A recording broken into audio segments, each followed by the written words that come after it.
नमस्कार श्रोते हो. मी अमृता संभूस.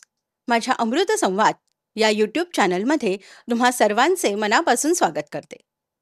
नवरात्र म्हटलं की वेगवेगळ्या उपक्रमांची रेलचेल असते. मग त्यामध्ये गाण्याचे कार्यक्रम असतात, भजनाचे कार्यक्रम असतात, मुलाखतींचे कार्यक्रम असतात.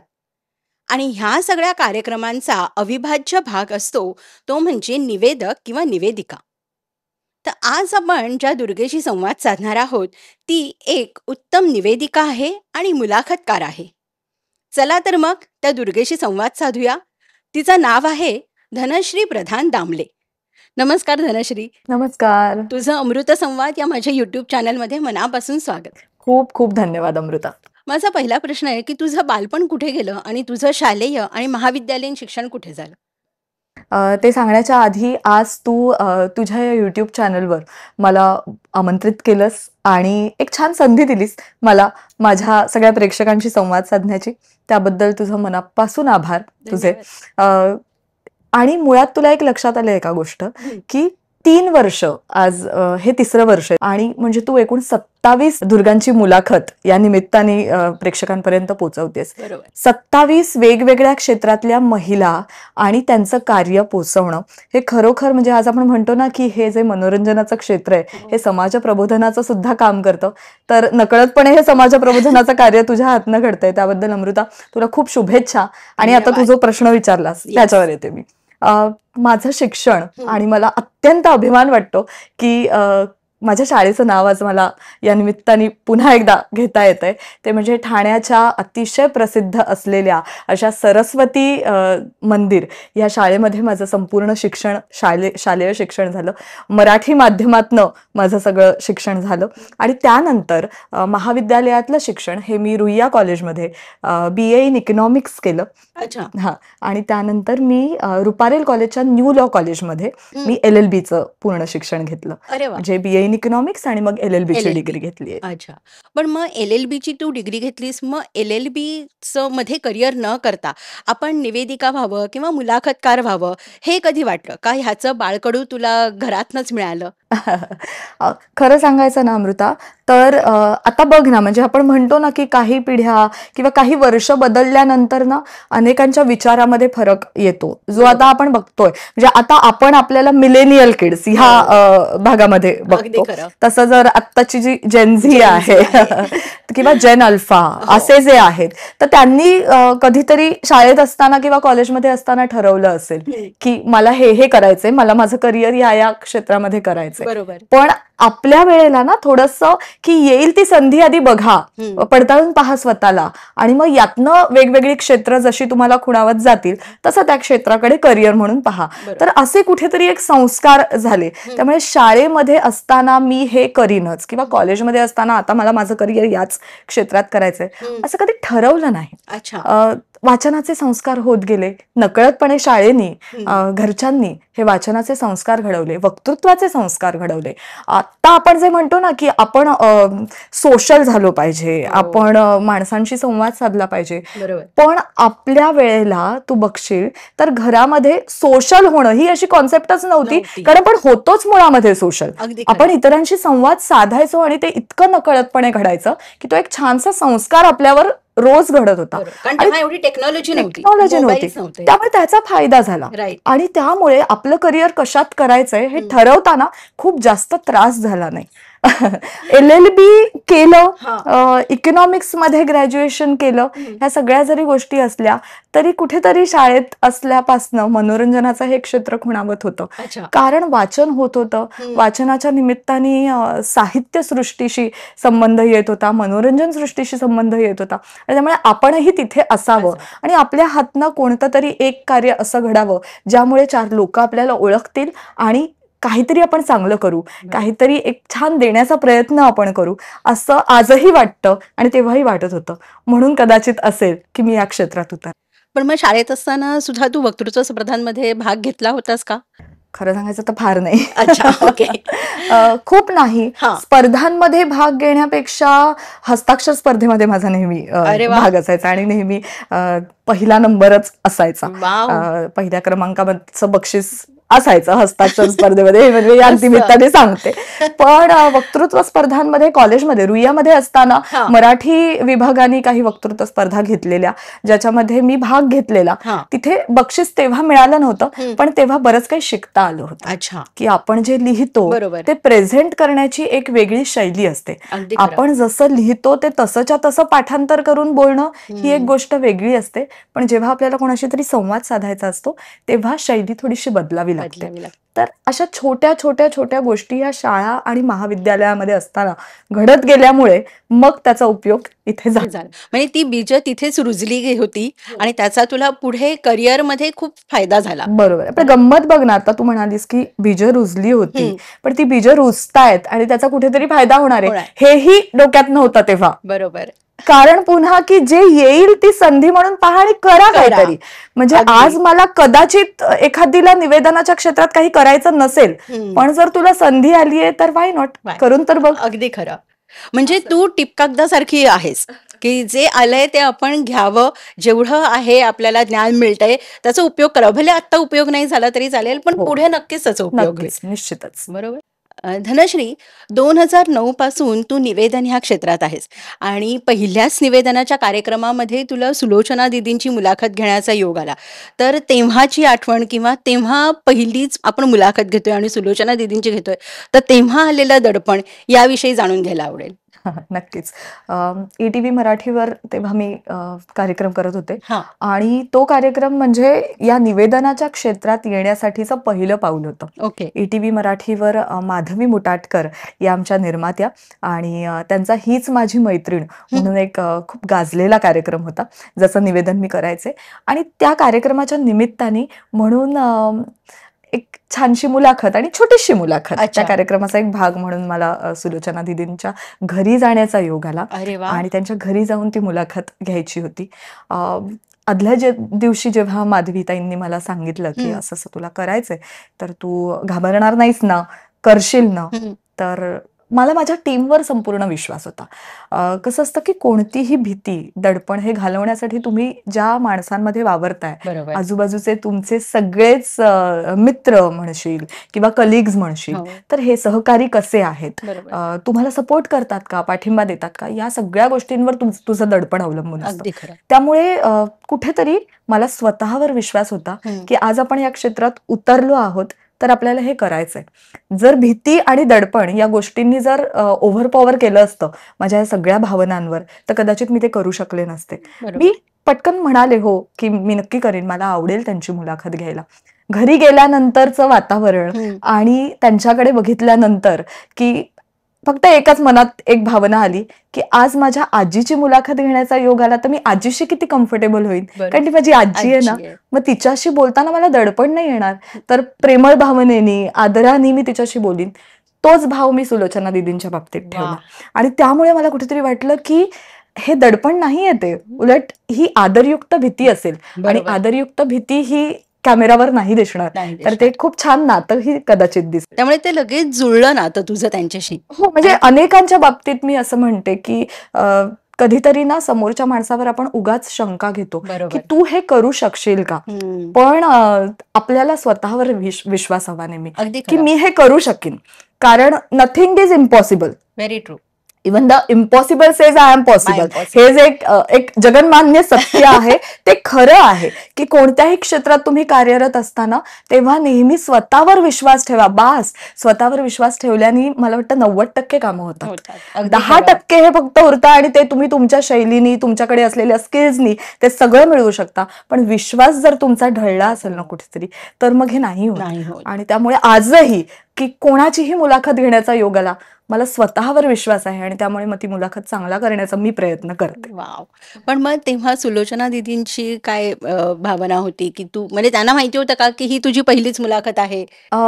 कदाचित हो, म्हणजे कारण मी त्या क्षेत्रात नवीन असल्यामुळे तेवढं नाव नव्हतं. कदाचित स्क्रीनवर तर पहिल्यांदाच त्यांनी या कार्यक्रमाच्या निमित्ताने मला कदाचित पाहिलं असेल. बरोबर. त्यामुळे पण त्यांनीही मला खूप छान कम्फर्टेबल केलं. हम्म. म्हणजे तू कोणीतरी नवीन आहेस आणि तू माझी मुलाखत घेते अशी भावना. अर्थात अशा दिग्गज कलाकारांच्या मनात ती भावना नव्हती, नाही कारण येत. त्यांनी असे अनेक खडतर दिवस पाहत या इंडस्ट्रीमध्ये अगदी खरं. खूप छान काम केलेलं आहे. बरोबर. त्याच्यामुळे त्यांनीही मला खूप समजून घेतलं. हम्म. जिकडे मी अडकले, हम्म. जिकडे एखादा प्रश्न विचारताना थोडीशी बावरले, हम्म. तर तिथे कट म्हटल्यानंतर त्यांनी समजूनही घेतलं. अच्छा. त्यामुळे समोरचा हे जेव्हा समजून घेतो ना, हो. तेव्हा अजून आपण थोडेसे कॉन्फिडंट आपल्याला आधार मिळतो एक. आधार मिळतो की अगदी. ही व्यक्ती आपल्यावर चिडत नाहीये. Right. आणि एक नेहमी माझ्या त्याच कार्यक्रमामध्ये, म्हणजे तुला सांगू की तो कार्यक्रम असताना ना मी भरपूर शिकले हम्म. की आपण काय करायचं नाही हम्म. आणि काय केलं नाही तर आपण चांगले असू. बरोबर.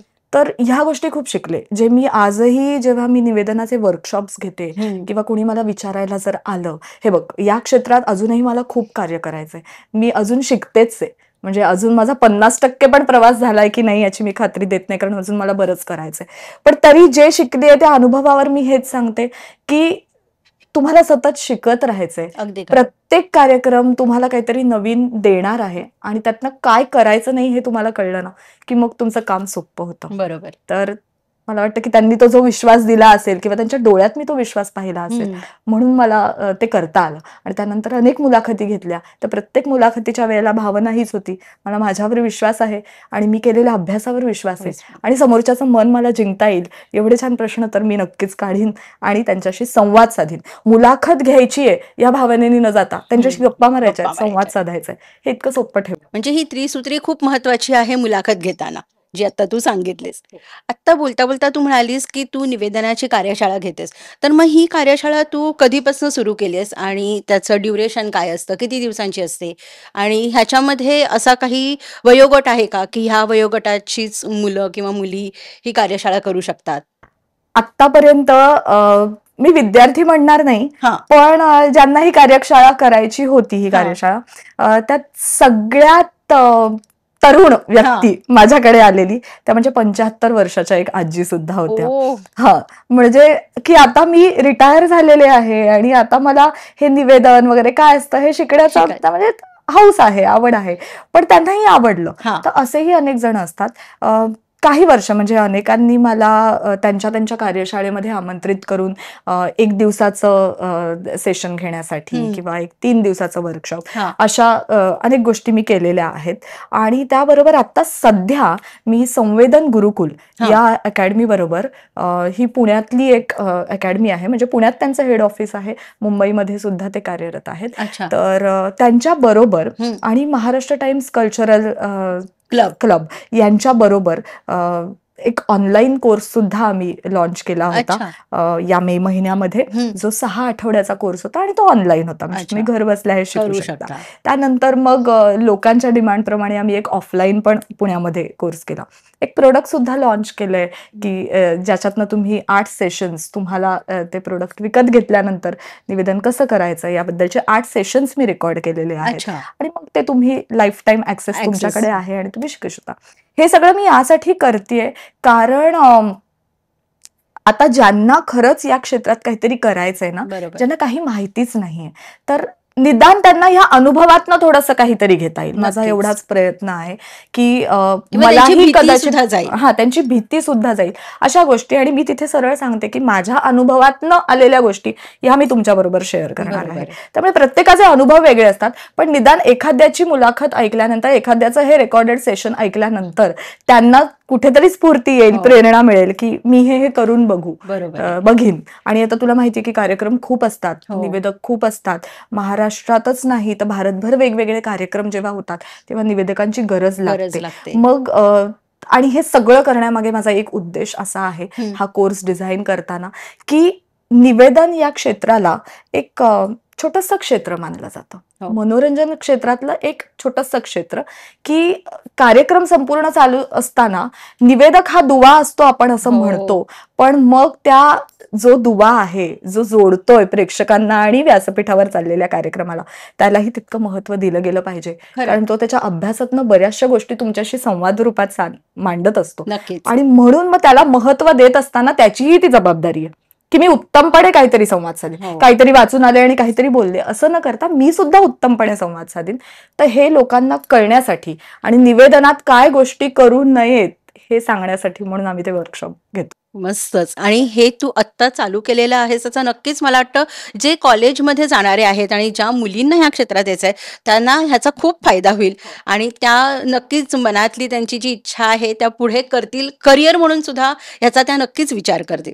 आत्ता बोलता बोलता तू म्हणालीस की निवेदनामध्ये निवेदक हा एका दुव्यासारखा असतो, की अगदी खरंच की आपण जसं हारामध्ये दोऱ्याचं महत्त्व असतं, पण दोरा दिसता कामा नये, पण त्याचं अस्तित्व हे जाणवलं पाहिजे. तसंच निवेदकाचं सुद्धा असतं, की जसं आता धनश्रीताई लेले नेहमी म्हणतात, की निवेदन हे कसं असावं, तर निवडक, वेचक, दर्जेदार आणि नवीन.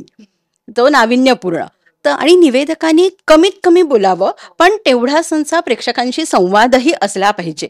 तर ह्याकरता निवेदकांनी काय काळजी घ्यावी? मुळामध्ये जसं तू म्हणालीस की धनुषीताई जसं म्हणतात, हो. तर ह्या 4 गोष्टी तर आल्याच पाहिजेत. प्रभावी असलंच पाहिजे निवेदन. निवडक गोष्टी तुम्ही सांगितल्या पाहिजेत, ज्या ऐकलेल्या नाहीयेत आणि बरोबर. ज्या सत्य आहेत. हो. दोन्ही गोष्टी पुन्हा वेगळ्या आहेत बघ. अगदी खरं. आज इंटरनेटवर अनेक गोष्टी उपलब्ध असतात, हो. पण त्या सगळ्याच खऱ्या असतात का याची पडताळणी करून घ्या आणि बरोबर मग आहे. निवेदकांनी त्या सांगाव्यात. पुस्तक हे त्यासाठी उत्तम माध्यम आहे, कारण पुस्तक रूपात आलेली गोष्ट ही प्रूव्ह झालेली असते असते. कुठेतरी, हो. किंवा त्याचा एक पुरावा आपल्याकडे असतो. उद्या जर आपल्याला कोणी प्रश्न केला तर पुस्तक पुरावा म्हणून आपण दाखवू शकतो की दाखवू मी इथे इथे हे वाचलेलं आहे. बरोबर आहे. जर ते चूक असेल तर मग पुढे ती मागची सगळी प्रोसिजर असते. अगदी खरं. बरोबर. त्यामुळे नेहमी निवेदक जे काही सांगत असतो हम्म. आधी पुराव्यानिशी तू बोलतोय का, ते सत्य आहे का, कारण 100% सत्य पोचवण्याचं काम आपण त्याच्यातनं हो. करत असतो. बरोबर आहे. दुसरी गोष्ट प्रभावी असलंच पाहिजे आणि ओघवतं असलं पाहिजे. ओघवतं. अगदी खरं. तर मी ह्याच्यामध्ये हा पॉइंट एक ऍड करेन की ते ओघवतं असलं पाहिजे. ते जसं की मी तुमच्याशी संवाद साधतेय हो. असं इतकं नॅचरल नैसर्गिक असलं पाहिजे. नैसर्गिक जेवढं तुम्ही बोलाल ना तेवढं तुम्ही लोकांशी जास्त कनेक्ट होता. अगदी खरं. बरोबर. कसं झालं? हा प्रश्न परत सांग ना मला, काय होता तू आता? निवेदकांनी किती कमीत कमी कमीत कमी हा मग एक पॉइंट ऍड करते ह्याच्यात. आणि दुसरी गोष्ट अशी ना की आपल्याला माईक मिळायला म्हटल्यानंतर काही जण खूप बोलतात.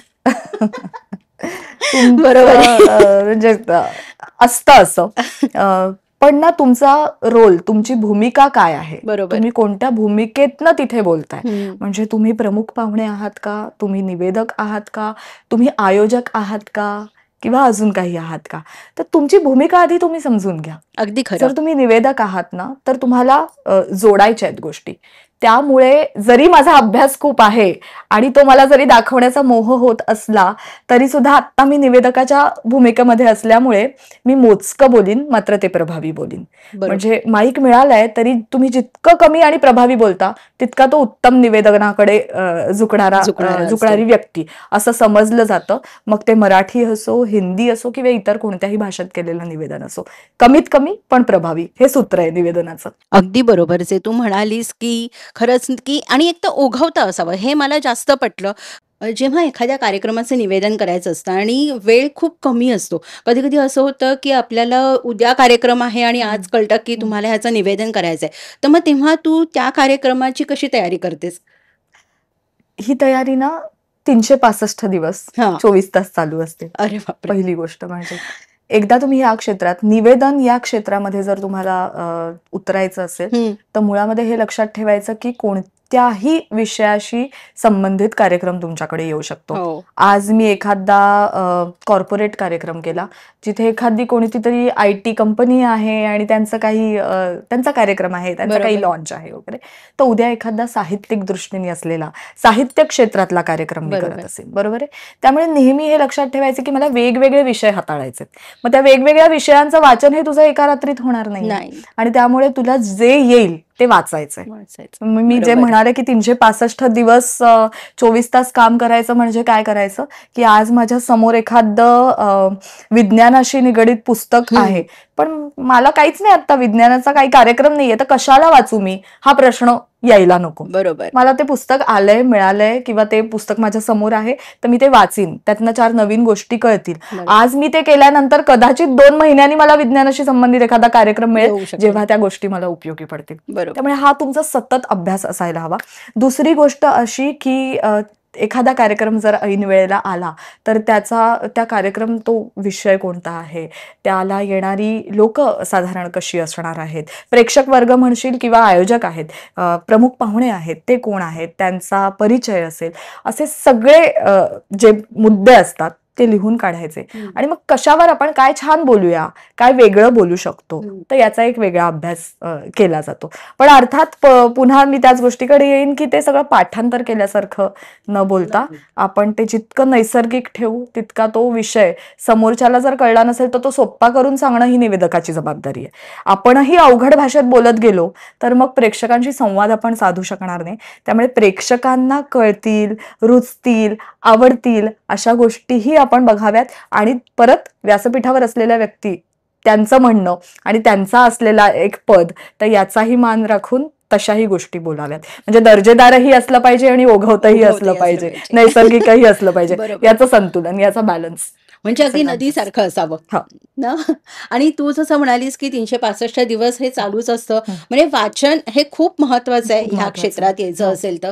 आणि 360 अंशांनी तुम्हाला त्या कार्यक्रमाकडे बघता यायला पाहिजे. अगदी बरोबर, हे तू बरोबर बोललीस, 360 अंश तरच तुम्ही त्यांच्याशी कनेक्ट होऊ शकता प्रेक्षकांशी. अगदी बरोबर आहे. माझा पुढचा प्रश्न आहे की दूरदर्शनवरती मुलाखत घेणं किंवा निवेदन करणं आणि एखाद्या कार्यक्रमामध्ये थेट निवेदन करणं, ह्या दोन्हीमध्ये काय फरक आहे आणि त्याकरता निवेदकांनी किती तत्पर असलं पाहिजे, तसंच ह्या दोन्हीमध्ये तुला जास्त आव्हानात्मक हे कोणतं वाटतं? आधी पहिल्या प्रश्नाचं उत्तर देते. दूरदर्शनवर किंवा कोणत्याही वाहिनीवर जेव्हा मुलाखत घ्यायची असते तर तेव्हा एकतर ते लाईव्ह ती मुलाखत असू शकते किंवा ती रेकॉर्डिंग केलेलं असतं आणि मग ती नंतर कधीतरी टेलिकास्ट होत असते.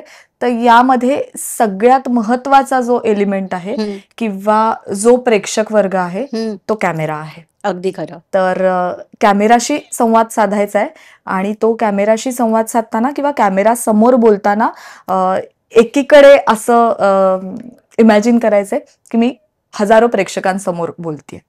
त्यामुळे कधी कधी हे खूप कठीण असतं, पण एकदा तुम्ही कॅमेराशी मैत्री केलीत ना की ह्या गोष्टी सोप्या व्हायला लागतात, दडपण येत नाही. तर मुळात बोलताना नैसर्गिकपणा हा असावा. कॅमेरा किंवा कॅमेरा समोर किंवा कुठच्याही दूरदर्शन वाहिनीवर कार्यक्रम करताना ना पटकन आपण चुकतो, एखादं वाक्य पटकन अडखळतो, शब्दाचा उच्चार चुकीचा होतो, फंबल होतो. तर रिटेक होतो मग तो, बरोबर, मग पुन्हा टेक, मग पुन्हा घ्यावं लागतं. पण रेकॉर्डेड कार्यक्रमात होतं. लाईव्ह कार्यक्रमात पटकन ते बोललं जातं. त्यामुळे लाईव्ह कार्यक्रमात खूप काळजी घ्यावी लागते की शब्दाचा उच्चार चुकणार नाही, जे बोलतोय ते आपण स्पष्टपणे बोलतोय, तिथे रिटेकचा काहीही पर्याय नाहीये, कटचा पर्याय नाहीये. रेकॉर्डिंग करताना सुद्धा मी जे एवढं लांबलचक बोलले आणि त्याच्यानंतर मी एखादं वाक्य चुकले तर मग कॅमेराची पोझिशन काय आहे, कॅमेरा जर मला वन टेक सगळं करत असेल तर पुन्हा ते सगळं बोलावं लागतं. अरे बापरे. अशाही म्हणजे टेक्निकली बघायला गेलीस तर अशा अनेक गोष्टी असतात ज्या आपल्याला कुठेतरी बॅक ऑफ द माइंड लक्षात ठेवाव्या लागतात की हे सगळं घडणार आहे. मग यासाठी तू बसली कशी आहेस, तुझं पोस्चर कसं आहे. मी आता लाईव्ह कार्यक्रमात असेल तर मी 10 वेळेला चुळबुळ करीन ग, किंवा मी एकदा इकडे बोलीन, एकदा इथे प्रेक्षकांशी बोलीन, एकदा मध्येच काही असे केस बीस करीन. बरोबर. पण तू जेव्हा वाहिनी म्हणजे रेकॉर्डिंग करतेस तेव्हा ह्या सगळ्या गोष्टी तू करू शकत नाही, कारण मग कॅमेरा तुला किती वाईड फ्रेम आहे, तुझी क्लोज फ्रेम आहे, अशा अनेक गोष्टी असतात. त्यामुळे या सगळ्या टेक्निकल गोष्टी लक्षात घेणं, त्या बाबी लक्षात घेणं हे खूप अवघड असलं तरी हळूहळू ह्या गोष्टी आपल्याशी मैत्री करायला लागतात. तांत्रिक गोष्टींशी तुम्हाला मैत्री पहिले करणं खूप महत्वाचं, गरजेचं असतं. मी म्हणणार नाही की सोप्या असतात, कारण सोप्या होतात हे कधीच नसतं, पण मैत्री केल्यानंतर आपण एखाद्या मैत्रिणीशी कसं मग की बोलू, सॉरी चुकले, असं जे होतं ना, बरोबर, तर इतकं ते सहज होऊन जातं. कॅमेराची भीती राहत नाही, कॅमेराची भीती राहत नाही मेन म्हणजे. आणि लाईव्ह कार्यक्रमात असतातच, म्हणजे समोर 500 माणसं आहेत, 200 माणसं आहेत, 100 आहेत, काय जी असतील ती, ते सगळेजण आपल्याकडे बघत असतात ना, आपण बोलत. बरेच कॅमेरे तेव्हा आपल्याकडे बघत असतात. त्यामुळे ते असतं की आपण आता चुकू नये, आपण जे बरोबर. बोलतोय ते कॉन्फिडेंटली आपण बोलतोय आणि परत आपली पर्सनॅलिटी छान दिसावी हो. हे सगळं करताना. कुठेही आपण आपल्यालाच स्वतःला कमीपणा दिलाय असं न होता आपला एक छान सकारात्मक भूमिकेमध्ये मी आहे बरोबर. असं दिसणं खूप गरजेचं आहे. त्यामुळे तिथे एक वेगळा जरा तो एक रुबाब चॅलेंज आपला असतं वेगळा ते. असतो. तो एक रुबाब वेगळा असतो. दोन्ही क्षेत्र आव्हानात्मक आहेत. हं. कुठचंही क्षेत्र हे तुम्हाला सहज सोपं यश कधीच देत नाही. बरोबर. त्यामुळे लाईव्ह कार्यक्रमात आजचा कार्यक्रम खूप छान झाला. आज मी मस्त बोलले म्हणून मी उद्या तसंच करीन ही स्वप्न बघत मी जरी रात्री झोपले तरी सुद्धा काम मला करायचंच आहे ना उद्या. करायचंच आहे. पुन्हा तोच आत्मविश्वास मला स्टेजवर गेल्यावर दाखवायचा आहे. अगदी पुन्हा खरं. तोच रुबाब आला पाहिजे आणि त्यासाठी प्रयत्न मला दुसऱ्या दिवशी सकाळी करायचा आहे. करायचंच आहे. तसंच कॅमेराच्या बाबतीत म्हणजे चॅनलवर कार्यक्रम करताना आहे बरोबर. की तोच आत्मविश्वास, तीच पर्सनॅलिटी हे सगळं मला तीच पुन्हा एनर्जी. दाखवायचं, तीच एनर्जी पुन्हा दाखवायची. उलट रेकॉर्डिंग करताना दिवसभर जेव्हा शूट करतो आम्ही तेव्हा असं होतं की पहिला एपिसोड हा सकाळी शूट झालेला असतो, चौथा एपिसोड येईपर्यंत संध्याकाळ झालेली असते. अरे बापरे. थकवा आलेला असतो बरोबर. तुझ्या चेहऱ्यावर. तो थकवा मेकअपनी घालवण्याचा कितीही प्रयत्न केला तरी आतनं जो थकवा आलेला असतो तो दाखवायचा नाही. ती एनर्जी पुन्हा तशीच जाते. कारण प्रेक्षक हा चौथा एपिसोड सुद्धा आज एक नवीन एपिसोड आम्ही बघतोय याच भावनेने बघणार आहेत. अगदी खरं. एका दिवसात आम्ही 4 भाग शूट जरी केले तरी चौथा भाग हा त्यांच्यासाठी नवीनच असणार आहे. असणार. तो तुम्ही सकाळी शूट केला का संध्याकाळी शूट केला त्याच्याशी त्यांचा काहीच संबंध नाही. बरोबर आहे. त्यामुळे तीच एनर्जी तुला संध्याकाळी ठेवावी लागते. मग अशा वेळेला बाहेर माझ्या घरी काय आत्ता चालू असेल आणि मला आता घरी गेल्यानंतर कोणती भाजी आहे आणि काय आहे हे विचारच तुला मनात आणून चालत नाहीत. त्यावेळेला तुला पूर्ण फोकस तिथे द्यावा लागतो. तसंच लाईव्ह कार्यक्रमांचं सुद्धा. बरोबर. त्यामुळे क्षण जगा अगदी. कोणत्याही क्षेत्रात असा. नक्कीच. तो क्षण काय आहे तो जगण्याचा प्रयत्न करा. तेव्हा आपण थोडंसं डायव्हर्ट जे होतो ना ते करू नका. आता बोलता बोलता तू म्हणालीस की आपल्याला थकवा आलेला असतो पण तो आपल्याला दाखवता येत नाही चेहऱ्यावरती. तर जेव्हा आपण निवेदन ह्या क्षेत्रामध्ये असतो किंवा मुलाखत घेत असतो तर तेव्हा बॅक टू बॅक आपले कार्यक्रम चालू असतात. म्हणजे आज निवेदनाचं असेल तर उद्या तुला एखाद्याची मुलाखत घ्यायची असेल आणि त्याच दिवशी तुला सकाळी दूरदर्शनवरती सुद्धा कार्यक्रम असेल. तर मग ह्या सगळ्यामध्ये आरोग्य कसं तू सांभाळतेस तुझं आणि चेहऱ्याची कशी काय काळजी घेतेस आणि म्हणजे आवाजाची सुद्धा की आवाज जपण्याकरता तू काय करतेस, आरोग्याच्या कोणत्या टिप्स तू फॉलो करतेस? आधी मी खूप असं म्हणजे बोलायचंय म्हणून मग ह्या गोष्टी टाळणं वगैरे याची सवय लावून घेतली स्वतःला. ज्यामध्ये मुळात आईस्क्रीम खाणं हे खूप टाळते मी. थंड पाणी पिणं ह्या ज्या गोष्टी ज्या आपल्याला सतत ज्याचा मोह होत असतो खास करून उन्हाळ्यामध्ये उन्हाळ्यामध्ये, हो. आपल्याला सारखं असं काहीतरी वाटतं की थंड खावं. घरामध्ये आता प्रत्येकाच्या फ्रीज असतो तर प्रत्येक जण थंड पाण्याच्या बाटल्या हो. ठेवतात आणि मग थंड पाणी कधीही गरम होतं ना कारण आपल्याकडे बरोबर आहे. आता काही उन्हाळ्यातच गरम होतं असं नाहीच. नाही. मग आपल्याला सवयीच अशा लावून घ्यायच्या ना की आज मी फ्रीजमध्ये थंड पाण्याची बाटलीच ठेवली नाही. पाणी थंड नाहीये म्हणजे मला साधंच पाणी प्यावं लागणार आहे. बरोबर. मला पर्याय जर दिला की हा. पाणी थंड आहे हा फ्रीजमध्ये झालेलं आहे तर मग मी तिकडेच आपसूक जाणार. तिकडे जाईन. तर ह्या स्वतःला सवयी लावून घेणं आणि स्वतःला त्या बंधनात अडकवून घेणं हे खूप गरजेचं आहे. आणि अशा अनेक बंधनामध्ये मी स्वतःला सतत अडकवत असते की 4 दिवस बाहेरचं खाल्ल्यानंतर 5व्या दिवशी सुद्धा बाहेर खाण्याची जर वेळ येणार असेल तर मग शक्यतो नको. त्यापेक्षा मी घरचा वरण भात प्रिफर करेन. अच्छा. मग ह्या गोष्टी आपण नक्कीच करू शकतो की मी 4 दिवस शूट मध्ये आहे आणि झालं थोडंसं बाहेरचं खाणं किंवा काय बरोबर. तर मग पुन्हा मी ते नाही करत. पण समजा एखादा दौरा असेल आणि तिथे जर का निवेदनाचे कार्यक्रम असेल तर मग तेव्हा कसं काही काय ठिकाणी करायचं? पर्याय नसतो ना ग. पण मग त्यातल्या त्यात तुमच्याकडे चॉईसेस असतात. बरोबर. मग खूप अति तेलकट खाणं टाळा तुम्ही. तुमच्या घशाची एकूण जे गायक सुद्धा करत असतात नेहमी की घशाची काळजी घेणं. हा तर तीच काळजी तुम्ही घेऊ शकता जे फक्त तुम्हाला तुमच्या करिअरसाठीच उपयोगी नाही तर एकूण आरोग्यासाठीच उपयोगी असणार आहे. नक्कीच. पर्याय स्वतःला देऊ नका की आज मी ठीक आहे आजच्या दिवस चालू नाही आता माझ्याकडे वडापाव आलाय समोर जाऊ दे आजच्या दिवस चल मी खाते असं न करता नाही मी 4 दिवस आता काहीतरी खाल्लंय ना मग आता नाही हा समोर आला तरी मी नाही खाणार, हे करू शकते. पाण्याची बाटली ही सतत जवळ ठेवावी, कारण कार्यक्रमात एखाद्या दिवशी तुम्हाला कदाचित पाण्याची बाटली मिळणार नाही किंवा पटकन ऍक्सेस मिळणार नाही बाटलीचा, असेल लांब कुठेतरी पण तुम्हाला बोलायचं, स्वतःची एक बाटली तुम्ही बरोबर ठेवू शकता. स्वतःला हायड्रेट करत राहणं आणि चेहऱ्याची काळजी घेणं, स्किनची काळजी घेणं, या सगळ्या गोष्टी खूप या क्षेत्रात आल्यानंतरच नाही तर एकूणच मला वाटतं महिलांसाठी या गोष्टी खूप महत्वाच्या आहेत. आता मला हे सगळं करायचंय घरातलं म्हणून स्वतःकडे लक्ष देत नाहीत.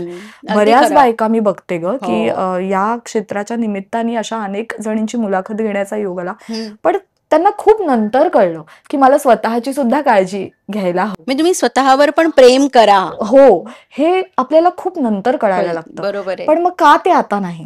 कॉलेजमध्ये असलेल्या मुलींनी काय आणि की नोकरी करणाऱ्या, व्यवसाय करणाऱ्या महिलांनी सुद्धा हे लक्षात ठेवावं की मी ही स्वतःची पहिली प्रायोरिटी आहे. अगदी खरं, बरोबर. आणि मी जर व्यवस्थित असेल तर बाकी सगळं व्यवस्थित होणार आहे.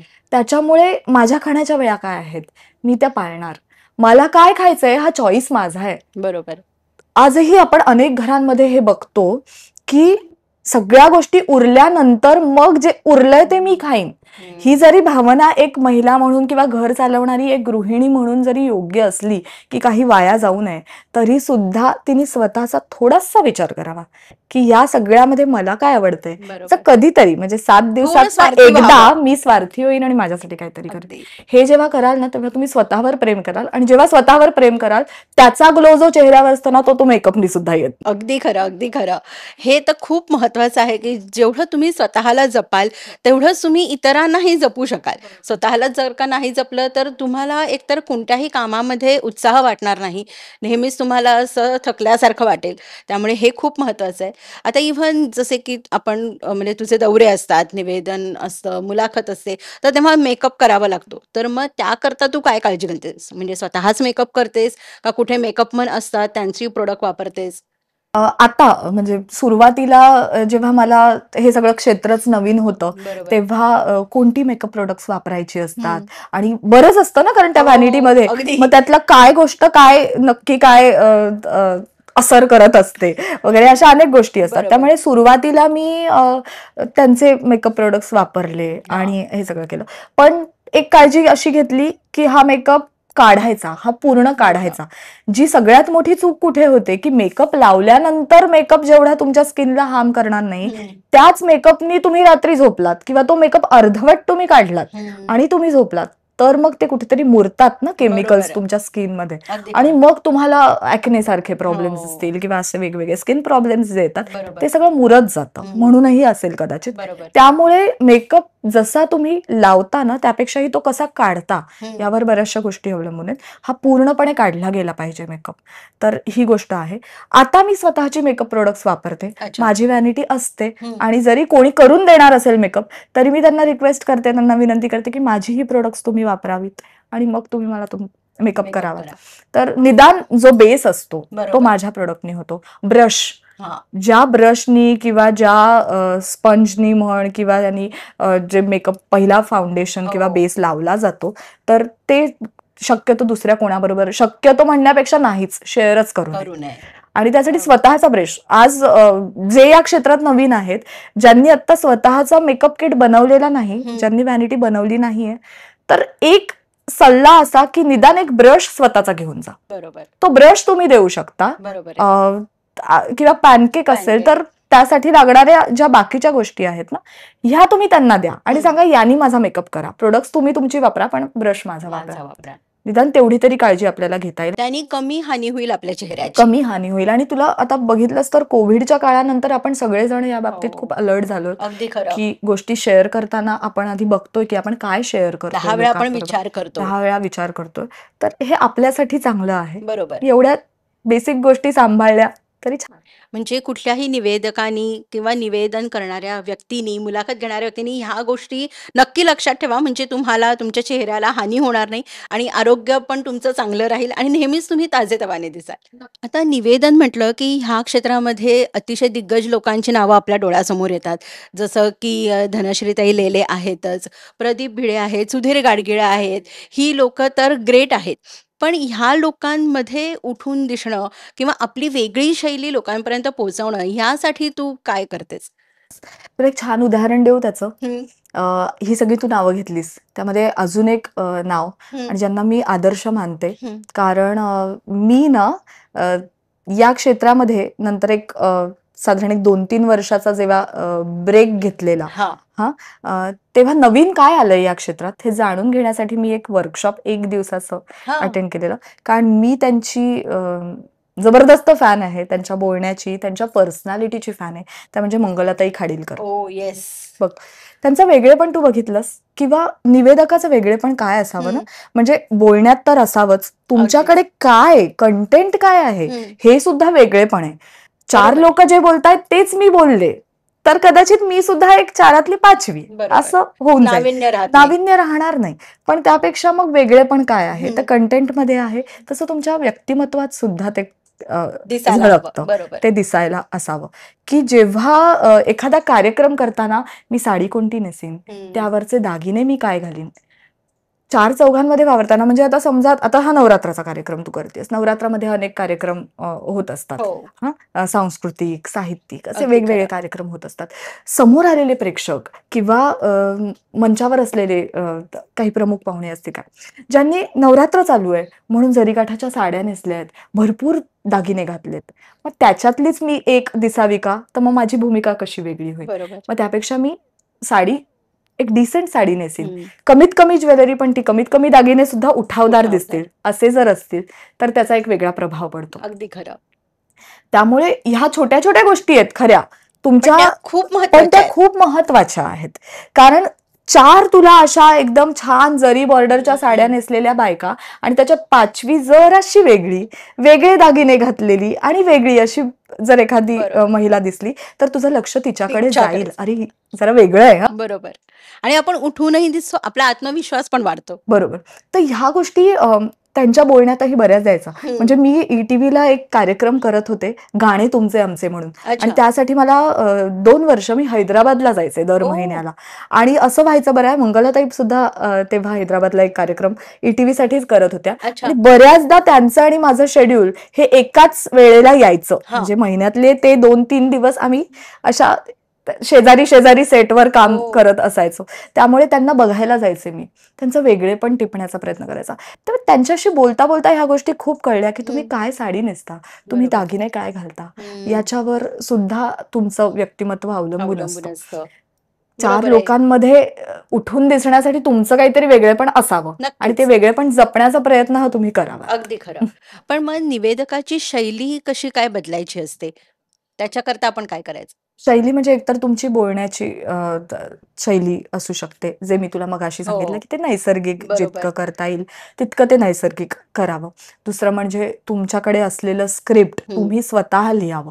असा हां. माझा नेहमी आग्रह यासाठी असतो, की दुसऱ्यांनी कोणीतरी तुमच्यासाठी लिहून दिलं. आता हे बघ, आता एखाद्या वाहिनीवर काम करताना एखाद्या कार्यक्रमाची स्क्रिप्ट ही स्क्रिप्ट रायटरकडनं लिहून आलेली असू शकते, बरोबर. जिथे पर्याय नाही, जिकडे मला ती स्क्रिप्ट वाचायची आहे. पण बरोबर. ती स्क्रिप्ट माझी आहे असं मी दाखवणं, दाखवून. याला एक अभिनय लागतो. अगदी खरं. तो करावा. हा, पण जेव्हा लाईव्ह कार्यक्रमांमध्ये किंवा एखादी मुलाखत घेताना कोणीतरी काहीतरी प्रश्न काढून दिलेले आहेत आणि तेच विचार, तर त्या प्रश्नांमध्ये माझं काय वेगळेपण देता येईल, मला काय माझे इनपुट्स देता येतील याचाही विचार करावा. अगदी खरं. किंवा मग सगळ्या कार्यक्रमांमध्ये ना स्वतः स्क्रिप्ट लिहावी. कारण आपण जेव्हा स्वतः लिहितो ना, तेव्हा आपल्या शब्दांवर आपला विश्वास असतो. बरोबर आहे. आणि आपल्या शब्दांवर विश्वास आला, आपण लिहिताना बघ ना, 2 वाक्य तू लिहिल्यानंतर ते 2 वाक्य तुला वाचून नाही दाखवावी लागत. नाही लागत. ती पाठ होतात, तुझी आपसूक पाठ होतात. लक्षात नाही ठेवावी लागत. हा, ही एक नैसर्गिक प्रक्रिया आहे बघ अगदी खरं. आपल्या शरीरातली, बरोबर. की ती आपसूक पाठ होतात. तुला काही वेगळं करावं लागत नाही. नाही. आणि तेच आहे. दुसरी गोष्ट, सतत कागदामध्ये बघून बोलण्यापेक्षा हं. आपण लोकांच्या नजरेमध्ये बघून किंवा डोळ्यात थेट बघून जर संवाद थेट साधू संवाद शकतो. साधू शकतो आणि तो प्रभावी ठरू शकतो. बरोबर. तशा छोट्या छोट्या गोष्टी आहेत, तू म्हणशील अगदी छोट्या गोष्टी आहेत, पण बरोबर. त्या छोट्या गोष्टी जर आपण त्याला शार्प केलं ना, तर मग खरं प्रभावी मग होईल. आपण हे मीही जिंकूनच शिकते घेऊ शकतो. अगं, अजून म्हणजे मीही शिकते. हा प्रवास मी तुला मगाशी म्हटलं तसं की हा 50% पण झाला नसेल, पण हे अनुभव मला आलेत, की मी जेव्हा वाचते स्क्रिप्ट तेव्हा माझ्या लक्षात येतं की आपण वाचलंच फक्त. हं. घरी गेल्यानंतर असं होतं की अरे आज आपण फक्त कागदाकडेच लक्ष दिलं. बरोबर. कोण आपल्याकडे बघत होतं, कोणाच्या रिॲक्शन कशा होत्या, ह्या गोष्टी कळणं खूप अवघड महत्वाचं. जातं. दुसरी गोष्ट काय होते, एक म्हणजे याचा एक बेनिफिट म्हणशील तर काय होतो, की जेव्हा तू कागदात वाचून बोलत नसतेस आणि जेव्हा तू प्रेक्षकांशी थेट संवाद साधतेस ना, आता बास करा किंवा अजून बोला किंवा तुमचा हा पॉइंट कळला नाहीये, नीट जरा त्याचं विश्लेषण कराल का, हे त्यांच्या नजरेत आपल्याला कळतं. आणि त्यामुळे वेळेचं बंधन तुम्हाला तिथे बघून कळतं. कागदामधला तू एक पॅरेग्राफ अख्खा किंवा एक अख्खा फुलस्केप पेपर वाचण्यासाठी तू जेवढा वेळ देतेस ना, तो वाचता वाचता तुझ्याही लक्षात कधीतरी येत नाही की समोरचा कंटाळला असेल किंवा समोरच्याला आता पुढचं काहीतरी ऐकायचंय, त्यासाठी तो उत्सुक असेल. ह्या गोष्टीच आपल्याला कळत नाहीत. आपण आपल्याच एका वेगळ्या विश्वात, कागदाच्या विश्वात अडकलेलो असतो. अगदी अगदी. आणि त्यामुळे मग कागद असावा रेफरन्ससाठी, तिथे बघावं. जर आपल्याला तेवढा अजून फुल कॉन्फिडन्स त्या स्क्रिप्टवर आला नसेल तर बघावं आपण. काही कॉन्सेप्च्युअल कार्यक्रम असतात की जिथे तुला कागदात बघून बोलावं लागतं. बरोबर. पण तिथे सुद्धा थोडा अभिनय हा गरजेचा असतो. नक्कीच. किंवा तुम्ही हवं तर जसं आपण बुलेट पॉइंट्स म्हणतो, सर तसे तुम्ही ते बुलेट पॉइंट्स काढा आणि नंतर तुम्ही तुमच्या ओघवत्या शैलीनी ते गुंफत जा, ज्याने तुम्हाला प्रभावीपणे लोकांशी संवाद साधता येईल. आता डायल सारखे जे कार्यक्रम असतात दूरदर्शनवरती, की जेव्हा तुला प्रेक्षकांशीही संवाद साधायचा असतो, जे आमंत्रित पाहुणे बसलेले असतात त्यांच्याशी संवाद साधायचा असतो. कधी कधी असं होतं की जे आपल्याला फोन करतात त्यांचा आवाज आपल्यापर्यंत पोहोचत नाही किंवा आपला आवाज त्यांच्यापर्यंत पोहोचत नाही, अशी तांत्रिक अडचण येते. तर मग तेव्हा कसं काय तू ती हाताळतेस आणि तेव्हा एखादा झालेला काही किस्सा त्याच्याबद्दल ऐकायला आवडेल. लाईव्ह कार्यक्रमांची ना गंमत एक वेगळी असते. तिथे तुला खरा 10 दगडांवर पाय ठेवावा लागतो. कारण काय आहे, एकतर तू समोरच्याशी बोलतेस, त्याची काही मुलाखत घेतेस समज, किंवा दुसरं काही करतेस, म्हणजे जे ते कार्यक्रमाची जी काही गरज आहे ते तुम्ही निवेदनाच्या माध्यमातून करताय. म्हणजे तो एक भाग सांभाळायचा, तो यशस्वीपणे सांभाळायचा. कारण चेहऱ्यावर परत काहीच एक्सप्रेशन्स नाही आले पाहिजेत, काहीतरी गडबड गोंधळ मागे उडालेला आहे, हे एक्सप्रेशन्स निवेदकाच्या चेहऱ्यावर आणून चालत नाही, दिसता कामा नाहीत. मग ते कोणताही कार्यक्रम, म्हणजे लाईव्ह इन किंवा डायल इन असंच नाही तर कोणताही कार्यक्रम असू शकतो. पण लाईव्ह कार्यक्रमांमध्ये काय होतं, मी मगाशी म्हणाले तसं, एकतर तुम्ही जे बोलताय ते इतकं थेट पोचणार आहे ना की तिकडे मध्ये एडिटिंग हा पर्याय नाहीये. त्यामुळे तुम्ही जे बोलताय ते जपून बोला, ज्याला कुठेही आक्षेपार्ह होणार नाही, अशा गोष्टी बोलाव्यात. म्हणजे त्याची आधी तुला तयारी करायला पाहिजे. मला पटकन सुचलं आणि मी बोलले, पण ज्याच्यावर काही आक्षेप येईल का, मी शब्द चुकलीये का, मी अशा अनेक गोष्टी येऊ शकतात. मग त्याच्यासाठी थोडासा अभ्यास किंवा त्याची एक रिहर्सल स्वतःचीच स्वतःबरोबर ती घेणं गरजेचं असतं. दुसऱ्या गोष्टी अशा असतात बऱ्याच वेळेला जे फोन येतात, एकतर ना लाईव्ह कार्यक्रमांमध्ये एक एपी असतो कानामध्ये, त्याच्यामुळे एडिटिंग पॅनलवरनं आणि वरच्या पॅनलवरनं कोणीतरी सतत आपल्याला सूचना देत असतात. बरं, त्या सूचना अशा येत असताना आपण डायरेक्ट कॅमेराला दाखवायचं नाही की सूचना येते, म्हणजे सवय असेल हा हा हा बोल, तसं करायचं नाही. म्हणजे कार्यक्रमाची वेळ आता, म्हणजे ह्यांच्या कानात काहीतरी आहे आणि कोणीतरी बोलतंय, हे कशाला, हे दाखवायचं नसतं. त्यामुळे एक कान आपला पूर्णपणे बिझी असतो, कोणाच्या तरी सूचना ऐकतोय, त्या सूचना आत्मसात करायच्या आणि इथून बोलायच्या, आणि त्या इतक्या बोलायच्या की ते सगळं घड्याळाच्या काट्यावर चालू असतं. म्हणजे अगदी मी 2 वर्ष लॉकडाऊनच्या आधी एक छान कार्यक्रम केलेला, नमस्कार मंडळी म्हणून दूरदर्शन, सह्याद्री दूरदर्शन वाहिनीवर हा कार्यक्रम होता आणि तो सकाळी 8 वाजता लाईव्ह असायचा. मुलाखती घ्यायचे मी त्याच्यामध्ये, आणि तो लाईव्ह कार्यक्रम असताना कानात एकीकडे ईपी, एकीकडे मुलाखत, इकडनं येणाऱ्या सूचना, वेळ किती झालीये, किती वेळ उरलेला आहे, आता हा प्रश्न घ्या तुम्ही, आता या प्रश्नाचं सेगमेंट इथे लावायचंय, असे अनेक सूचना. कारण त्या कार्यक्रमात बऱ्याच गोष्टी होत्या आणि त्या वेळेला त्या बरोबर, म्हणजे 8:20 हे गेलं पाहिजे, आता ब्रेकची वेळ झालीये, पटकन याच्या उत्तरानंतर ब्रेक घ्या, हे सतत सूचना असतात आणि त्या आपल्याला ऐकाव्या लागतात. म्हणजे त्यांचं ऐकल्यानंतर त्यांनी जर 2 मिनिटं आपल्याकडे आहेत सांगितल्यानंतर दुसऱ्या मिनिटाला तू थांबली पाहिजे तिथे. हा मी बोलतेय, मी 3 मिनिटावर, कारण त्यांच्याकडेही एडिटिंग हा पर्याय नाहीये, ते थेट जाते, त्यामुळे तेही लक्षात घ्यावं. दुसरीकडनं हे सगळं होत असताना डोक्यात एवढा गोंधळ चाललेला असतो, कारण इथनं ऐकतोय, इथनं बोलतोय, अशा वेळेला शब्द चुकू शकतात, ते होऊन द्यायचं नाही. आणि क्रॉस कनेक्शन होऊ शकतं. करेक्ट. आणि हा सगळा गोंधळ सांभाळत असताना समोरची जी व्यक्ती जी मुलाखत द्यायला आलेली आहे तिला यातलं काहीच कळू नये की बापरे काय चालू आहे, नक्की काय आहे, तुमच्या कानात काय, तिला तेवढंच रिलॅक्स करत राहणं आणि बोलणं. तर ह्या सगळ्या गोष्टी मी बोलले ना, ते सगळी कसरत असते तारेवरची लाईव्ह कार्यक्रम. हो, पण ती सर्कस उत्तमपणे हाताळता आली पाहिजे. आणि त्यामुळे लाईव्ह कार्यक्रम करताना ना निवेदनाची अजून बरीच आव्हानं समोर येतात की अजून आपण हे केलं पाहिजे, हम्म. अजून हे केलं पाहिजे. कारण अशा लाईव्ह कार्यक्रमांचा उपयोग किंवा डायल इन कार्यक्रमांचा उपयोग हा पुढे तुम्ही जेव्हा स्टेजवर कार्यक्रम करता त्याला खूप होतो मग. पण जेव्हा तू पहिल्यांदा असा कार्यक्रम घेतला होतास निवेदनाचा, डायल इन म्हण किंवा दुसरा, तर तेव्हा जेव्हा पहिल्यांदा EP तुझ्या कानामध्ये लावलेलं होतं ते, तर तेव्हाचा अनुभव कसा होता? की जेव्हा आपल्याला सवयच नसते, की कोणीतरी आपल्याला सूचना देत आहे, एका कानाने ऐकतोय, दुसरीकडनं आपल्याला फोन घ्यायचा आहे. तर तेव्हा तुझी भावना कशी होती? कसा तो कार्यक्रम पार पाडला? फोन घ्यायचा आहे असा कार्यक्रम मी जेव्हा केला, हां. एकतर काय आहे की फोन घेतल्यानंतर ना समोरच्याचा जो प्रश्न असतो तो कधी कधी खरखर येऊ हो. शकते, कधीतरी तो क्लिअर येत नाही, कधीतरी त्या प्रश्नामध्ये त्यांना नेमकं काय सांगायचंय हे पटकन कळत नाही. बरोबर. तर या सगळ्या गोष्टी म्हणजे त्यांच्या मागे टीव्ही चालू असतो हो.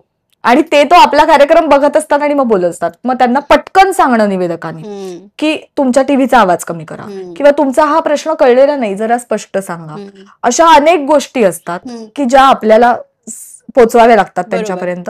आणि मेन म्हणजे हे सगळं पोचवताना आपण चिडून चालत नाही. अगदी खरं. गोड शब्दामध्ये समोरच्याला सांगणं आणि चेहऱ्यावर हास्य हास्य. ठेवणं. काही कार्यक्रम असेही असतात की काही विचित्र फोन कॉल्स येऊ शकतात तुम्हाला. हम्म. ते फोन कॉल्स तुमच्यासाठी नसतात, ते समोरची मुलाखत देणारी व्यक्ती असते तर तिच्याशी संबंधित येऊ शकतात किंवा त्यांना त्यांचा काही जो अनुभव आहे तो अनुभव त्यांना नीट शब्दामध्ये मांडता येत नसेल बरोबर. तर मग चुकीचे शब्द पोचले जातात. चुकीचे शब्द म्हणण्यापेक्षा चुकीच्या गोष्टी होतात की ज्या आता टीव्हीवर बोलणं हे गरजेचं नव्हतं असं नंतर त्यालाही कदाचित वाटत असेल, हम्म. पण तो राग तेव्हा येऊ शकतो. बरोबर. हे सगळं सांभाळावं लागतं आपल्याला.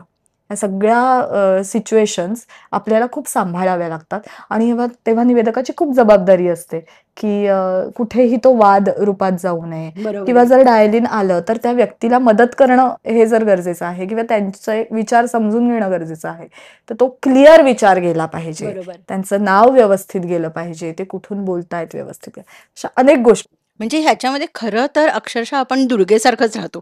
म्हणजे जसं दुर्गा सगळ्या हातांनी तिच्या काम करत, तुला अष्टावधानी राहूनच तिकडे काम करावं लागतं असं मला वाटतं. त्यामुळे लाईव्ह कार्यक्रम जेव्हा आपण बघतो ना हो. बऱ्याचदा आपण असं सहज बोलून जातो, काय यांचं हो, म्हणजे हो. ह्या किती बोलतायत. अगदी खरं. कधीतरी कानात सूचना आलेली असते, हम्म, तू हम्म. बोलत राहा, काहीतरी वाढवत राहा, इथे प्रॉब्लेम झालाय, अच्छा. टेक्निकल प्रॉब्लेम झालाय, आम्ही करायचा प्रयत्न करतोय, काहीतरी बोलत राहा. ओ. हे तिच्या कानात किंवा त्या निवेदकाच्या कानात आलेलं असतं आणि म्हणून तो वेळ वाढवत असतो. हम्म. आता इथे त्याचीही चूक नसते, बरोबर. टेक्निकल पार्टची पण काही चूक नसते, काही येऊ शकतो, असा काही नक्कीच. प्रॉब्लेम येऊ तांत्रिक बिघाड शकतो, होऊ शकतो. तांत्रिक बिघाड होऊ शकतो आणि तेव्हा सतत बोलत राहणं किती अवघड आहे हे, की नक्कीच. एक कार्यक्रम चालू आहे आणि तुला एकच पॉइंट धरून वेगळं वेगळं वेगळं वेगळं सतत बोलायचं. तुला बोलत राहायचंय जोपर्यंत तो बिघाड दुरुस्त होत दुरुस्त नाहीये. होत नाहीये. तर हे खरंय. खूप अवघड आहे. तू आतापर्यंत बऱ्याच मुलाखती घेतल्यास, तर तुला स्वतःला आवडलेली मुलाखत कोणती आणि ती एवढी स्पेशल का आहे तुझ्याकरता? छान प्रश्न आहे हा. खूप मुलाखती झाल्या आहेत हम्म. आणि बरीच वेगवेगळी माणसं त्या निमित्ताने भेटली मला. हम्म. अशा प्रत्येक व्यक्तीला भेटताना आणि तिच्याशी गप्पा मारताना किंवा तिला जवळून जाणून घेताना ना प्रत्येकाकडनं काहीतरी वेगळं शिकता आलं. बरोबर. त्याच्यामुळे प्रत्येक मुलाखत ही माझ्यासाठी प्रेरणादायी ठरली हम्म. की मला त्या व्यक्तींकडनं शिकता आलं की अच्छा या क्षेत्रात काम करताना हे त्यांनी असं असं केलं, त्यांचं स्ट्रगल ऐकता आलं. हं. बरोबर. पण तरीही या सगळ्या मुलाखतींमध्ये एक वेगळी आणि नेहमी कायम लक्षात राहणारी मुलाखत ती म्हणजे मी चित्रकार वासुदेव कामत अच्छा. यांची वा. घेतलेली मुलाखत. तू बघ ना, चित्र, हम्म. रंग या एका क्षेत्रात इतकी मुरलेली व्यक्ती, पण संवाद साधताना आणि गप्पांमधनं चित्राच्या माध्यमातनं आध्यात्मिकतेकडे नेणारी, चित्राच्याच माध्यमातनं तुला प्रबोधन घडवणारी, हम्म. चित्राच्याच माध्यमातनं तुला मानसशास्त्राकडे नेणारी व्यक्तींच्या अशी ही व्यक्ती. ओके. म्हणजे त्यांची मुलाखत घेताना हा. एखाद्या पर्टिक्युलर चित्राबद्दल बोलत असतानाही त्या चित्राच्या मागचा विचार हम्म. यावर ते बोलत होते. अच्छा. आणि त्यामुळे ही व्यक्ती किती भव्य आहे आणि या भव्य व्यक्तीची मुलाखत घेण्याचा योग किंवा ती संधी मला मिळतेय ना, तर मला ते पदोपदी जाणवत होतं की खरंच याला भाग्य लागतं. हा, नक्कीच. खरंच त्या व्यक्तीला आज आपण प्रश्न करतोय, हं. पण त्या प्रश्नांची उत्तरं इतकी काय म्हणू आपण, की त्या प्रश्नांच्या उत्तरामध्ये इतका भव्य अर्थ आणि दडलाय. सखोल असा विचार आणि हं. अर्थ दडलेला आहे. त्यांनी जी उदाहरणं दिली म्हण, की एक व्यक्ती आपल्या आयुष्यात किती काय-काय करत असते. बरोबर. हे खूप छान उदाहरण त्यांच्याकडे बघताना मला मिळालं किंवा त्यांना ऐकताना मिळालं. त्यामुळे मग ही लाईव्ह होती प्रश्नसुद्धा का मुलाखत? ही मुलाखत आम्ही एका आर्ट गॅलरीमध्ये घेतलेली अच्छा. आणि चित्रांचं एक छानसं प्रदर्शन. प्रदर्शन हां. घेतलेलं. जे आपले ठाण्यातलेच अर्चना जोशी जोशी. हो, देशपांडे हो, हो. आणि विनायक पुराणिक यांची जी अपॅक अपॅक संस्था संस्था आहे. आहे, बरोबर. तर त्यांनीच ही मुलाखत आयोजित केली होती. अच्छा. दरवर्षी ते फोटोग्राफर्सच्या दृष्टीने खूप छान उपक्रम करत असतात. हो. त्यांच्याबरोबर मी 3 ते 4 वर्ष त्यांच्या कार्यक्रमांचं निवेदन केलं आणि अच्छा. त्यावेळेलाच मला ही मुलाखत घेण्याचा योग आलेला होता. भरत दाभोळकरांची सुद्धा मुलाखत घेण्याचा योग आला, जेव्हा हं. ॲडव्हर्टाइजमेंट इंडस्ट्री बरोबर. याबद्दल बऱ्याच काही गोष्टी आणि मग प्रत्येक एखादी जाहिरात जेव्हा त्यांची खूप प्रसिद्ध हो. झाली, त्यामागचा त्यांचा विचार वगैरे अशा अनेक गोष्टी शिकता आल्या किंवा ऐकता आल्या. पण चित्रकार वासुदेव कामत, आता बघ हां, की तुला चित्रकार वासुदेव कामत यांची मुलाखत घ्यायची. असं जेव्हा तुला सांगितलं जातं, तेव्हा आपण चित्र, हो. चित्रकला, रंगकला अशा अनेक गोष्टींचा विचार करतो. पण ती समोर बसणारी व्यक्ती त्या क्षेत्रामध्ये इतकी मुरलेली आहे, हं. की चित्र हा एक महत्वाचा ॲस्पेक्ट जरी असला, तरी त्याच्या आजूबाजूला तुमचा आध्यात्मिक विचार, हं. तुमचा भावनिक विचार, तुमचा मानसशास्त्राच्या दृष्टीने केला गेलेला विचार, तुमचं समाज प्रबोधन तुमच्या कार्यातनं हं. तुमच्या चित्रातनं घडलेलं, म्हणजे किती वेगवेगळे पैलू एकाच माणसाकडे असावेत. आणि आपल्याला असं वाटतही नाही, की म्हणजे आपल्या डोक्यात येतं, की चित्रकार म्हणजे की हां, कॅनव्हास आहे. कॅनव्हासवरती त्यांनी चित्र रेखाटलेलं आहे किंवा ते प्रदर्शनामध्ये आहे किंवा एक ॲब्स्ट्रॅक्ट पेंटिंग आपण बघतो. म्हणजे तो चित्रकार एवढ्या वेगवेगळ्या विविध पैलूंनी त्या चित्राकडे बघत असेल आणि हो, असा विचार हो. करत असेल, हे सर्वसाधारण माणसाला वाटणारही नाही आणि ज्याचा तुला असा लाईव्ह अनुभव घेता आला. लाईव्ह अनुभव घेता आला आणि मला अजून एक त्या मुलाखतीतली गोष्ट खूप आवडली. हां. ते म्हणजे ती व्यक्ती संपूर्ण मुलाखतीमध्ये ना हं. खूप सकारात्मक बोलत होती. अच्छा. एखाद्याची मुलाखत घेत असताना ना शक्यतो काय होतं, बऱ्याचदा मी हेही अनुभवलेलं आहे, हं. की ती ज्यांची मुलाखत चालू आहे, बरोबर. तर ते त्यांच्या आयुष्यातले अनेक प्रसंग, अनेक अनुभव सांगत असताना कुठेतरी एखादा नकारात्मक अनुभव सुद्धा हं. नकळतपणे सांगून जातात. बरोबर. चूक बऱ्याच वेळा होते बघ, होते. की हे असं त्या व्यक्तीने असं केलं आणि मग ते आवडलं नाही वगैरे बरोबर. वगैरे वगैरे. आणि मग तेव्हा ते कम्फर्टेबल नसतात. कदाचित कम्फर्टेबल नसतात, कदाचित त्यांना ते जगाला ओरडून सांगायचं असतं, काही असू शकतं. बरोबर. पण या सगळ्या गोष्टी बाजूला सारेन, मी जे बोलीन ते मी तुला सकारात्मकच देईन. हा भाव ठेवणं हे किती मोठं कार्य आहे. खरं आहे. नकारात्मक गोष्टी सहज बोलल्या जाऊ शकतात, पण सकारात्मक बोलणं ना हे खूप अवघड होत अवघड चाललंय. आहे. मला वाटतं ते कदाचित त्यांना त्यांच्या चित्रकलेने शिकवलेलं असेल, की जगाला जे काही तुम्हाला दाखवायचंय ते चांगलंच दाखवायचंय. हो, रंग सगळं म्हणजे रंगांच्या अगदीच क्षेत्रात आणि रंगांच्या दुनियेत असणारी ती व्यक्ती. त्यामुळे सगळे रंग सकारात्मक दृष्ट्या सकारात्मक. बघणं, अगदीच. त्यांच्या ज्या दृष्टीत आलंय, त्यांच्या विचारांमध्ये रंग आलंय. माझा वेगळा. खरंय, खरंय. खऱ्या अर्थाने रंग रंग माझा वेगळा. माझा वेगळा. त्यामुळे ती मुलाखत म्हणजे ती व्यक्ती एक महान व्यक्ती या क्षेत्रातली आहे. ती व्यक्ती खूप अनुभवी व्यक्ती आहे. पण याचबरोबर ते कसं बोलतात हं. हेही खूप महत्वाचं आहे. बरोबर. एखादी अनुभवी व्यक्ती तुझ्या समोर येऊ शकते, पण मग ती जर खूप निगेटिव्हच बोलत असेल, हं. सतत त्यांच्या असलेल्या स्ट्रगल बद्दलच सतत बोलत असेल, तर त्या व्यक्तीचे चांगले गुण आणि सकारात्मक गुण तू कसे घेशील? कारण बरोबर. मुलाखत मुळात का घडावी, अमृता? मला नेहमी असं वाटतं, की मुलाखत जेव्हा मी एक मुलाखत घेत असते, तेव्हा एक विचार हा नेहमी मी डोक्यात ठेवते, की त्या मुलाखतीतनं समोरचा कोणीतरी काहीतरी घेऊन चांगलं गेला पाहिजे. बरोबर आहे. तो मुलाखतकार त्याच्यासाठी आदर्श असला पाहिजे, ती मुलाखत देणारी व्यक्ती त्याच्यासाठी आदर्श असली नक्कीच. पाहिजे. बरोबर आहे? आणि त्यामुळे चांगलं, जे हो. काही चांगलं आहे ना, ते आज तुम्ही घरी घेऊन घरी जा. जा. बरोबर. जे काही चांगलं आहे ते देण्याचा प्रयत्न आपण कॅमेराच्या माध्यमातून करतोय. नक्कीच. मग का आपण सतत आपल्या स्ट्रगल बद्दल बोलत राहावं? का आपण सतत आपल्या आयुष्यात जे प्रसंग घडू नयेत मात्र ते घडले, एखाद्या व्यक्तीने आपल्याला त्रास दिला आणि त्या त्रासांबद्दल का आपण बोलत राहावं? त्यापेक्षा आपण चांगलं देण्याचा प्रयत्न करूया. नक्कीच. म्हणजे स्वतःही आनंदी राहा, दुसऱ्यालाही आनंदी करा.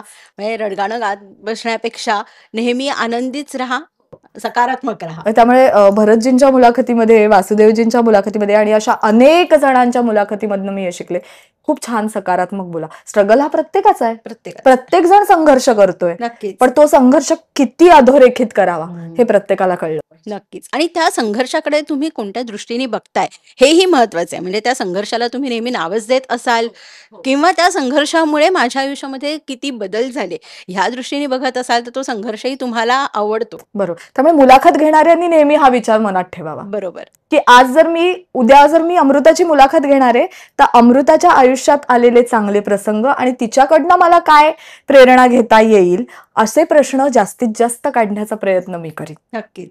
जिथे मी 5% तिच्या संघर्षावर बोलीन, पण त्या 5 चे 50% मी संघर्षावरच बोलत राहिले तर उद्या मी अमृताकडनं काय शिकले? फक्त संघर्ष शिकले? तर तसं नाहीये. तिचे चांगले कलागुण घेण्याचा सुद्धा प्रयत्न करेन. धनश्री, तू आता एहसास या कार्यक्रमाचं संहिता लेखन करतेस आणि त्याच्याकरता उर्दू भाषा येणं हे खूप महत्वाचं आहे. तर मग त्याचं तू कुठे शास्त्रशुद्ध शिक्षण घेतलंयस का? आणि जसं की तू वेगवेगळ्या भाषांमध्ये कार्यक्रम करतेस, हिंदी आहे, आता उर्दू आहे, मराठी आहे, तर मग ती भाषेची शैली कशी काय तू डेव्हलप करतेस? एहसास अ डिव्हाइन गझल एक्सपिरियन्स हा आम्ही कार्यक्रम जेव्हा म्हणजे सोमेश नार्वेकर आणि अमेय ठाकूर देसाई यांची ही संकल्पना आहे आणि त्याचं लेखन किंवा तो कार्यक्रम थोडासा वेगळ्या पद्धतीने लिहिला गेलेला आहे.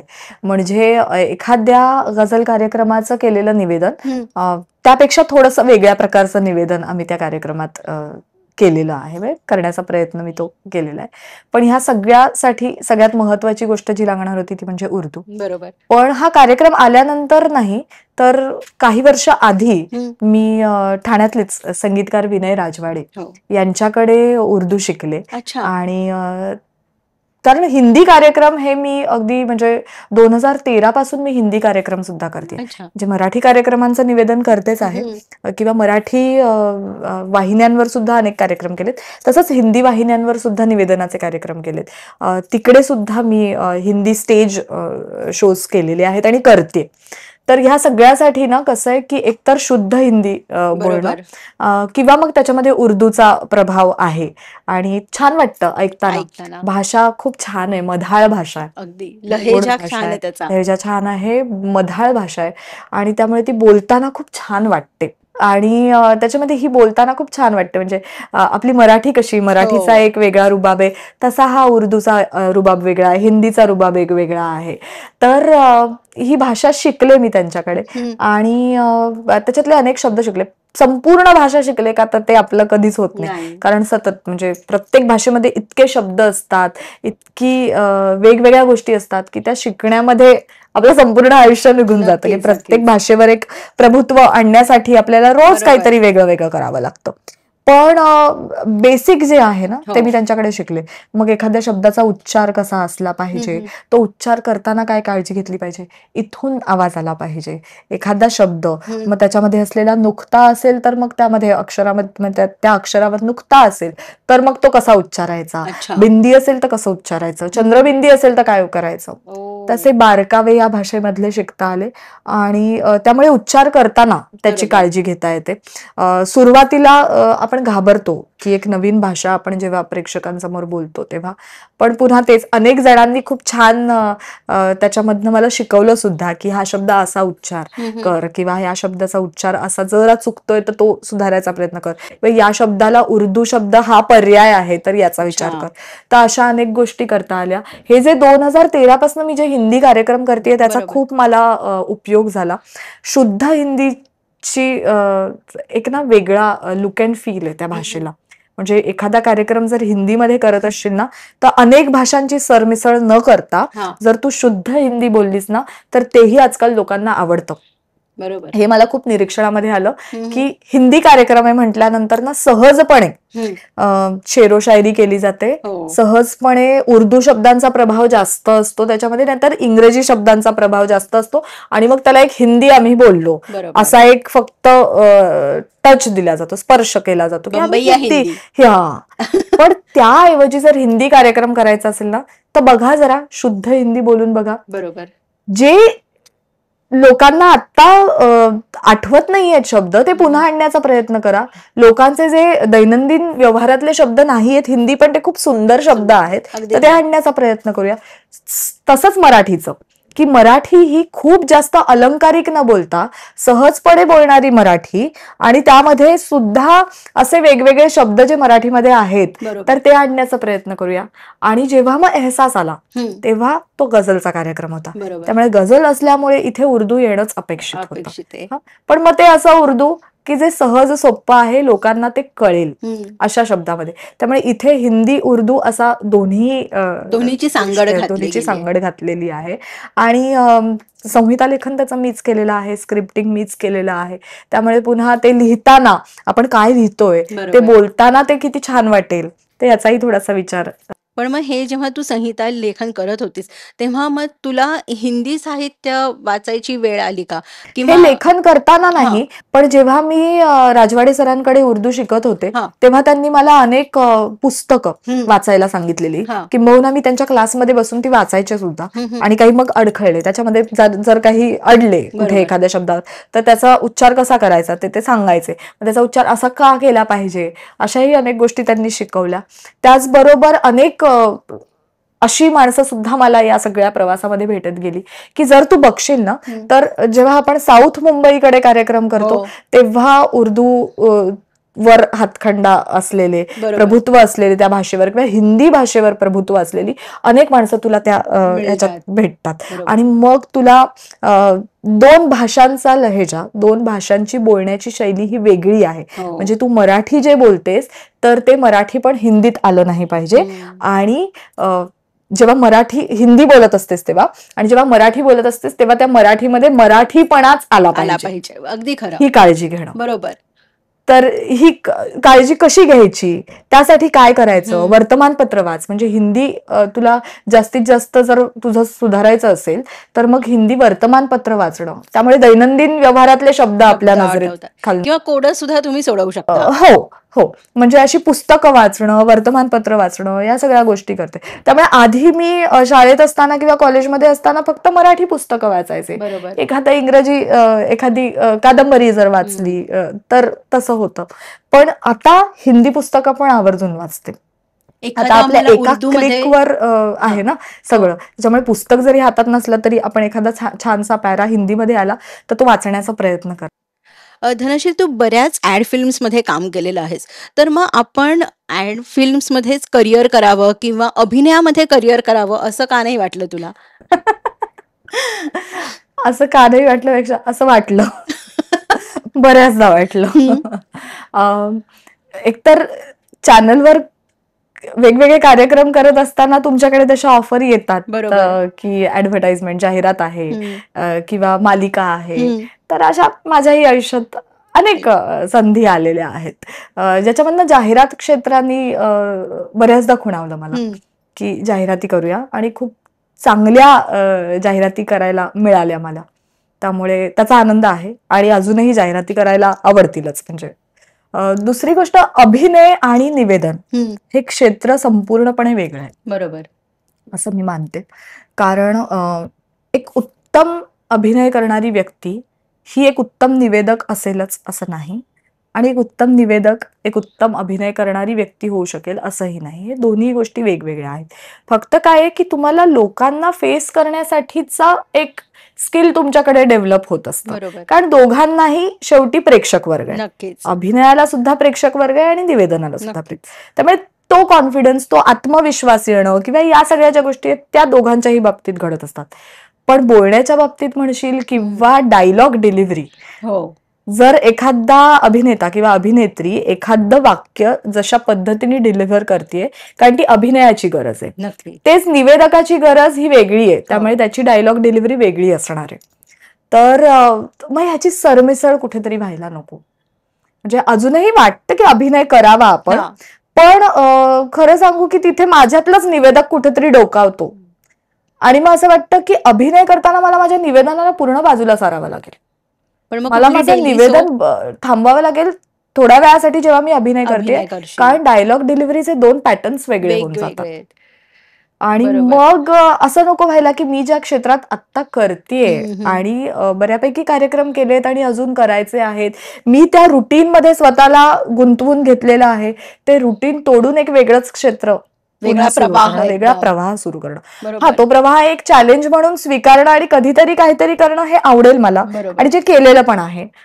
असे अनेक विधू प्रोजेक्ट्स विनोद केलेले आहेत. चोप्रांबरोबर ती तू हो, एक फिल्म केलेली आहेस. फरारी की सवारीमध्ये एक छोटासा रोल केलेला रोल आहेस. केलेला होता. तेव्हाही वाटलेलं की हं. अरे आपल्याला ही संधी जर मिळाली आहे तर अजून पुढे मिळेल बरोबर. का. पण ह्या निवेदनाने ना, या क्षेत्राने ना मला नेहमीच पाठिंबा दिला किंवा या क्षेत्रात जी माणसं मला भेटत गेली, त्यांनी मला या क्षेत्रात इथे थांबण्यासाठी म्हणून खूप सहकार्य केलेलं आहे सहकार्य केलं. की इथे काहीतरी शिक, अजून हं, हं. शिकत राहा, इथे काहीतरी कर. आणि त्यामुळे मला हे क्षेत्र आता आता हे क्षेत्रच सोडणार नाहीये मला किंवा मला ते सोडवणार नाही. किंवा असं होतं ना, की ह्या क्षेत्रामध्ये आपण स्वतःला एकदम समाधानी समजतो, की आपल्याला खूप काही मिळतंय. हे क्षेत्र खूप काही आपल्याला देऊन गेलंय किंवा अजूनही हे देतंय. म्हणून सुद्धा आपण ह्या क्षेत्रापासून लांब जात नाही. कारण ते एक समाधान म्हणजे त्या समाधानाची कशामध्ये आपण मोजदादच करू शकत नाही. कशातच नाही करू शकत. म्हणून सुद्धा कदाचित तुला अभिनय क्षेत्र हे जास्त जवळचं वाटत नसावं. हो, असेल, कारण सुरुवातच मी इथून केलेली आहे ना, बरोबर. त्यामुळे अभिनय करावासा वाटतो. हं. पण जर मी अभिनय केला तर माझं हे क्षेत्र सुटणार नाही ना, ही एक भीती सुद्धा वाटत राहते. बरोबर. कारण मला या क्षेत्राची आवड आहे मुळामध्ये, की मी त्याच्याकडे करिअर जरी म्हणून बघत असले किंवा फुल टाइम निवेदन करणं हे तेच. बोलायला सोपं असलं तरी अवघड सुद्धा आहे. अवघड आहे. खूप चॅलेंजेस आहेत याच्यामध्ये. अगदी खरं. पण तुम्ही ते शक्य करून दाखवू शकता आणि तुम्हाला ते करण्याच्या संधी येत असतात समोर.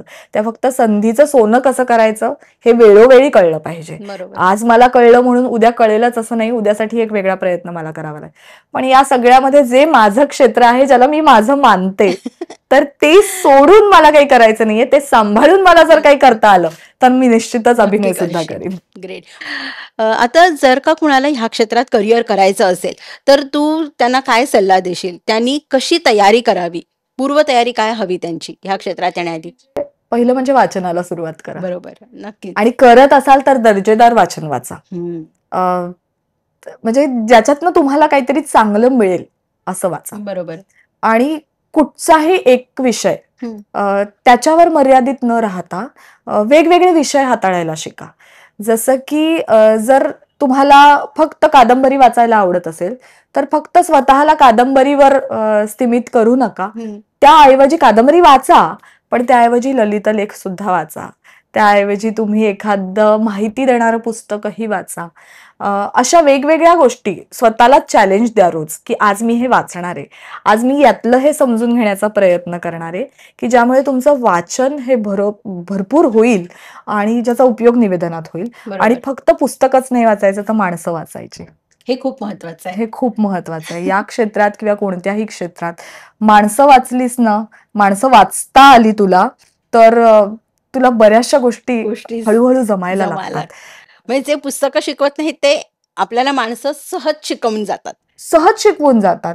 म्हणजे मी एखाद्या व्यक्तीशी गप्पा मारताना, तिच्याशी कम्युनिकेट करताना ती व्यक्ती काय आहे, ती काय विचार करत असेल, तिची बॉडी लँग्वेज तिची काय आहे? बॉडी लँग्वेज काय आहे, खूप महत्वाचं आहे. खूप महत्वाचं. तिची बॉडी लँग्वेज बरंच काही सांगून सांगून जाते जाते. आपल्याला. नक्कीच.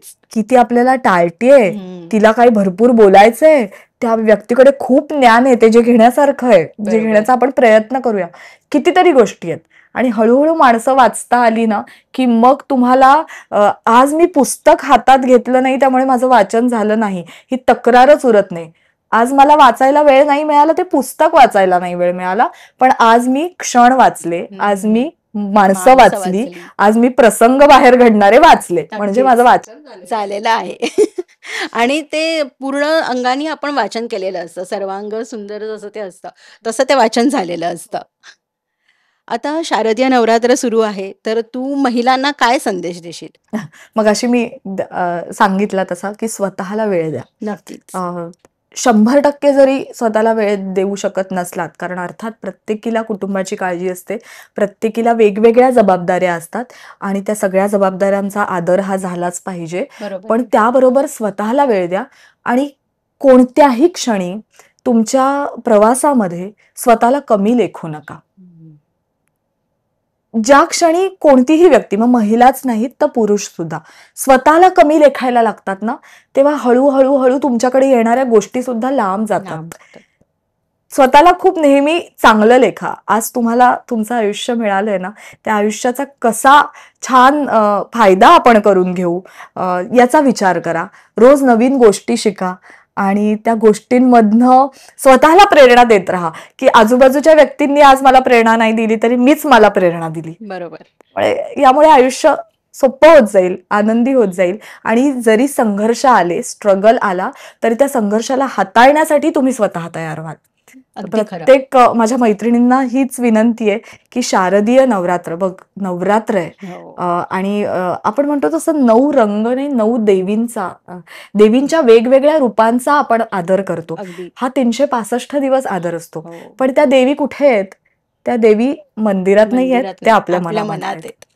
मग त्या प्रत्येक मनामध्ये असलेल्या प्रत्येक देवीचं रूप, तिचा आदर राखला पाहिजे. त्याच्यामुळे दुर्गाही व्हावं, सरस्वतीही व्हावं आणि महालक्ष्मी सुद्धा व्हावं. वाह! मस्त.